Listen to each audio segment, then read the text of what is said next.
understanding God's causal efficaciousness, in what sense God is causally efficacious, is central to understanding what God is, or how to relate to God at all. So, you see, science wants to understand, if it wants to prove that God exists, wants to show how God is causally efficacious in the system, the way other things are causally efficacious to each other in the system. But the whole point about God is, he's precisely that thing that is causally efficacious in the system by not being causally efficacious in the system, but just by grounding it towards its ends. He's beyond causally efficacious. He's causality itself.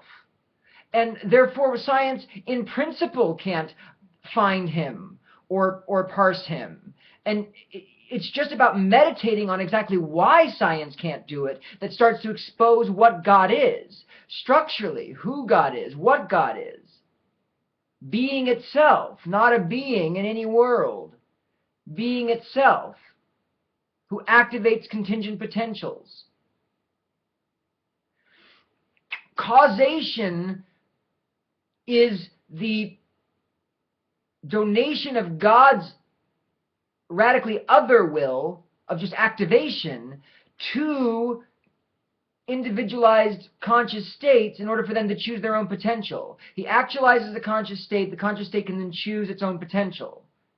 And when it gets to humans, the conscious states are very complex and have access to the intellect and reason, and therefore God can attach to them fully and participate with them in a narrative way, which he can't with animals or trees or anything else. The spirit that is behind nature might be just like one, which comes into a kind of different forms, but ultimately there's an indeterminism there because it is just one spirit. But it actually radically reduces itself to a kind of closed offness in human consciousness to create new points of view. Truly independent free modules, because they're attached to the intellect, can actually then fully participate in being itself in a way that other conscious states can't, because they're ultimately all just sort of one thing attached to God, as opposed to the individualized things that human consciousness is. And God is just the system itself.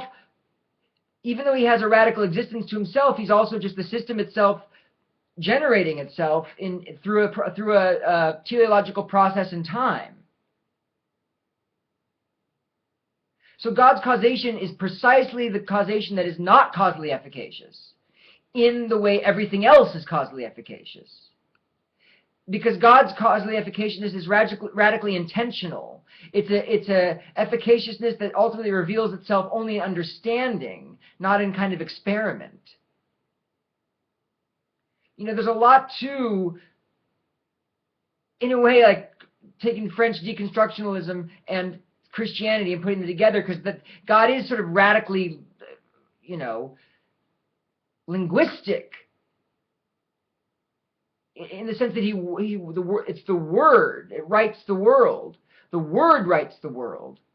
Language has an existential power that we don't really understand. That God grants us the existential power. We name the creatures. Adam gets to name the creatures, and therefore sort of generate what reality is, how it condenses down in each consciousness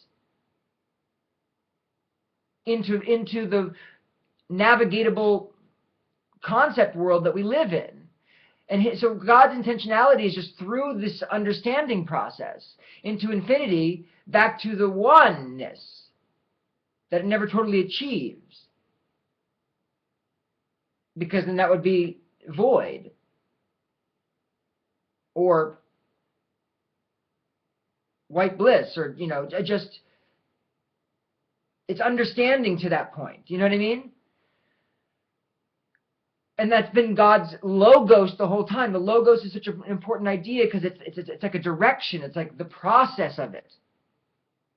And God, outside everything, just sees what the process would be in its totality for every possible soul, because every possible soul has this radical trajectory towards infinity. And so he just creates it because it's tremendous. But people have to realize that's what reality is, because reality is as big in possibility space as you can imagine. It is tremendous. It's better than any movie you've ever seen. It's so total that it's wonderful, but it's not about escaping necessarily in immediacy and being able to fly through the air or move objects with your mind, or, it's more about realizing that you're in a video game and there are certain rules to it and a kind of physics to it that grounds it, so that the way you can have a kind of gameplay rule. Gravity has a function, it's not just a thing. It's a way to make the game work. And matter is a way for conscious states to fully fall into a kind of determinacy, human consciousness, to fully fall into a kind of determinacy that actually sculpts matter in determinate ways.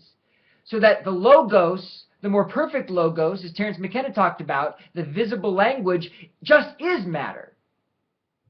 In its determinate form, it is what it is. Analyzable by being at higher levels for all time as the thing to which meaning can relate. It did this, it looks like that. Everything's sort of written on the surface of it, and then attached to the feelings that were accompanying it, which are also analyzable.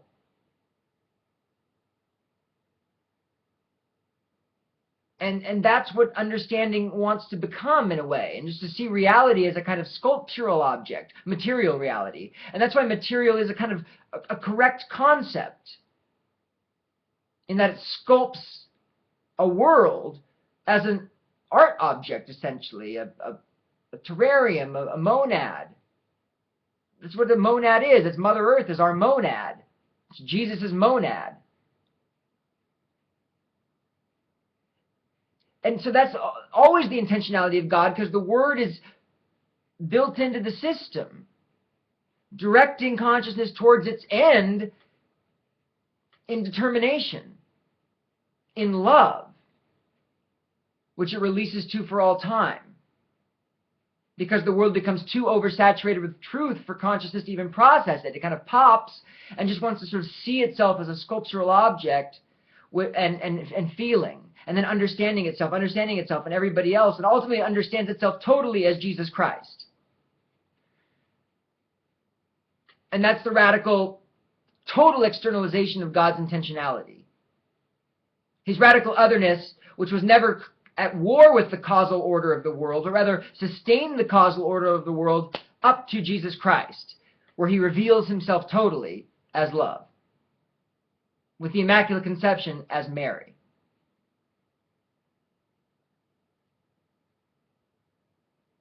Science, in principle, cannot find God, and the reason why reveals, in a sense, who and what God is.